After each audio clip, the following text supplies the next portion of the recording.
Well, he's a cutie pie. I might put him in Potomac. Okay, yes. Yeah, he can come right on to Potomac.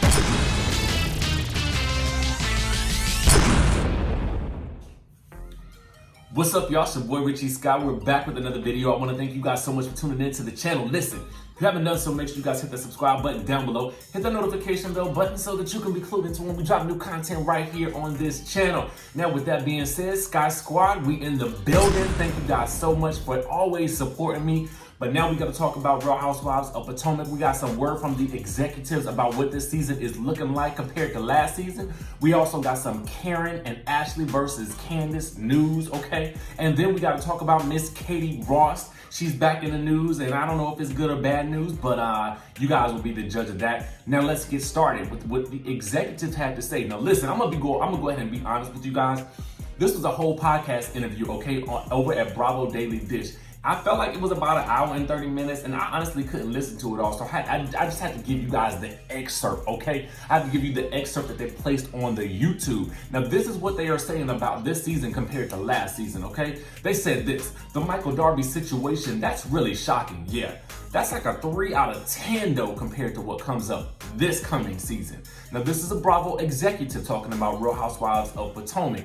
Now, you guys can go and listen to the full interview. I'll place it down in the link in the description below if I can find it again, because, you know, it'll be on the little iTunes podcast, and sometimes I have a hard time finding the link, but if so, I'll put it down there, okay? Next up, we have Miss Candiace Bassett allegedly versus Karen and Ashley. Let me tell you what happened. So apparently,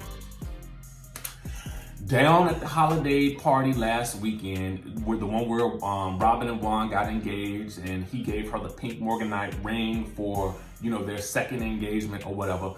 Shout out to them. Now, we had heard that there was an altercation between Kris Bassett and Michael Darby. Allegedly, this was because the ladies were arguing loudly and Michael was trying to get them to stop or to shut up or something like that. And then Kris got involved and was like, yo, don't be talking to my woman like that. This is what I'm hearing. Allegedly, okay? And so this thing went on between Kris Bassett and Michael Darby, so much so that I am told that either security or the police were called. Not necessarily sure which one. I'm trying to confirm that as we speak. But before we even get to all that, okay, let's talk about what led to that altercation, allegedly, okay? So our friends over at the Black Socialites, you know, of course, they got the tea on everything going on in the Potomac area, okay? Now, this is what they're saying. They're saying that, according to sources, the ladies were allegedly arguing because Candiace demanded that Ashley and Karen stop straddling the fence and pick a side between she and Monique. Now, it's been said that, or alleged that Gizelle and Robin have sided with Candiace and allegedly no longer wish to film with Monique. They were also told that Robin, who hosted the finale party last Friday, didn't even invite Monique to the event. Now, with filming for season 5 completed and Monique's filming limited after her altercation with Candiace, rumors have begun to speculate about Monique's future on the show. Now, it has been said that Monique had filmed with Karen and Ashley since her altercation with Candiace, and that was allegedly the problem that Candiace has with Karen and Ashley. Allegedly, the other ladies have band together in an alliance not to film with Monique in an attempt to get her off the show. Being that Monique is the only one besides Karen with an actual Potomac zip code and an actual housewife lifestyle, they couldn't imagine Bravo being happy about this. So let's get into it. Let's really get into it, because I got to give you guys my unfiltered opinion about this. Just giving my take on reality television.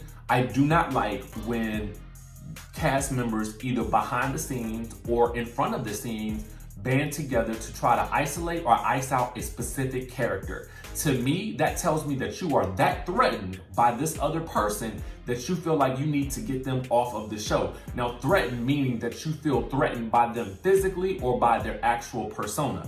But here's the thing. Let me go back a step. Now, y'all know I don't have no beef with none of them, right? I like Candiace. I like Robin and Gizelle. Gizelle to me is like the epitome of beautiful. So is Robin. So is Candiace. To me, they're all gorgeous women. But ultimately, what it seems like is, it seems to me like Gizelle and Robin have had it out for Monique from the very beginning. And I cannot for the life of me figure out why. What is it that Monique has done to them specifically for them to really hate on her so much? Besides the fact that she can effectively stand up to them and defend herself, I kind of feel like, you know, they don't really like that. Or maybe they don't like the fact that she has this immaculate lifestyle that we've seen on the show. I don't really know what it is. I just hate to see Candiace falling into the same category. Despite the fact, I hate to see the fact that these two women are even having this type of beef in the beginning, because to me, they seem like they had a solid friendship, and y'all know I've been an advocate for them working it out. To me, when you, here's the thing. This is, and maybe this is, I'm not a person that's from the streets in general at all. And I'm not gonna try to perpetrate like I live this street lifestyle. But I will say though that even from when I was growing up, you know, my thought is this: if you bold enough to get up in somebody's face, to ask them to drag you or whatever the case may be, then you are basically bold enough to get the beat down that might follow it, okay? That's bottom line. Now, I don't wish no harm on nobody. Y'all know that. Y'all know and behind the scenes, and I'm gonna tell you guys the truth. I've always had an affinity for Candiace. Again, I've told you guys why many times before, but ultimately, I can't respect that type of play on a reality show, because we saw that on Basketball Wives, and we've seen that on Real Housewives of Atlanta when they tried to do that with Porsha. We saw it on Basketball Wives with what they tried to do with OG. Now, regardless of whether or not you like those two characters or not, what it did was it endeared them in the eyes of the fans, and it actually makes that person more of a fan favorite when you try to ice them out because you act like you scared of them. I'm not here for that. I'm not here for it. Definitely not here for it. But that's just my take on it. I want to know what y'all think. And furthermore, Karen and Ashley do not have to choose any side. I don't know if that was really what happened or not, but to me, I feel like, you know, this is a reality show, and to be quite honest with you, I don't know if all of these ladies are actual friends or co-workers. But at the same time, if I have an altercation with you who's watching this and we got a mutual friend, I ain't ever gonna tell my mutual friend, you need to choose sides, because I either feel threatened by this person or I fear what they might do next. I'm not gonna do that. To me, I don't have any type of respect for that action, okay? And we're talking about actions. And if you guys pay attention to what I say on my channel, I'm always talking actions. But anyway, let's move on to Miss Katie Rost, okay? Because she is back in the news, and it's, to me, a little bit sad, but it makes a lot of sense. Page 6 is reporting that the Real Housewives of Potomac star Katie Rost and her fiance Jesse have called off their engagement. Now, this is just 4 months after he proposed. She allegedly told this to Page 6 herself. She said, "We've broken up. It wasn't anything too overly dramatic. It was more so like a car running out of gas." She said that she and Jesse, whose last name has not been revealed, had a conversation right before Thanksgiving about what their future holds, but they appeared to be on different pages. She said he wanted certain things right away, and I was just like, I have so many other things that I need to focus on, and so I need to pause.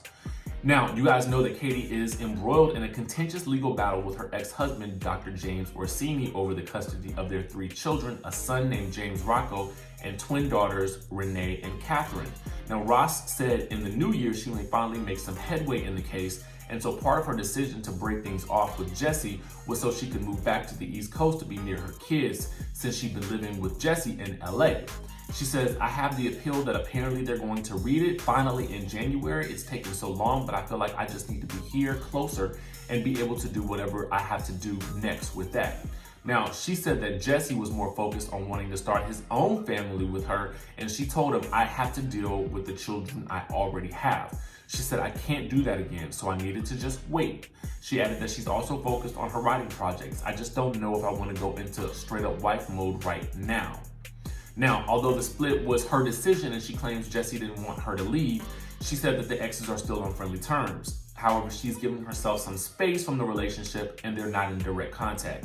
She says he does speak with me through my mom. He'll send her a message and is like, "How's Katie doing?" She kind of gives him updates. "I feel like if we were to talk, we'd end up right back together." She said that she is open to a reconciliation in the future with Jesse, but she's also keeping an open mind when it comes to dating. She says, "I think I'm good with doing just what I'm doing. I mean, I'd go out on a date, but don't get me in trouble." You guys may remember that she and Jesse got engaged in July after just 5 months of dating. He's an IT businessman, and he proposed with an heirloom ring made of gold, sapphire, and diamonds that belonged to his late mother. Now, to me, I feel like, you know, just having kind of met Katie the couple of times that I have and spoken with her, you know, via interviews and kind of behind the scenes a little bit, I feel like she's making the best decision for herself and for her future and her future with her kids. So I don't begrudge her for that. And if he's in LA, it's kind of hard to fight a legal battle that's ongoing on the East Coast. Specifically if she needs to be here in order to prove some type of stable lifestyle for the kids, in the sense that in the instance that she does get full custody of them or something like that. You guys get what I'm saying? But let me know what you guys think about both of these situations. What do you guys think about this whole icing Monique out situation? Let me know what you think about that. Let me know if you feel like Karen and Ashley have to pick a side. I don't agree with that either. And also comment on this Katie Rost situation. And with that being said, I hope you guys will comment down below, subscribe to the channel, hit the notification bell button, and I will see you in the next video.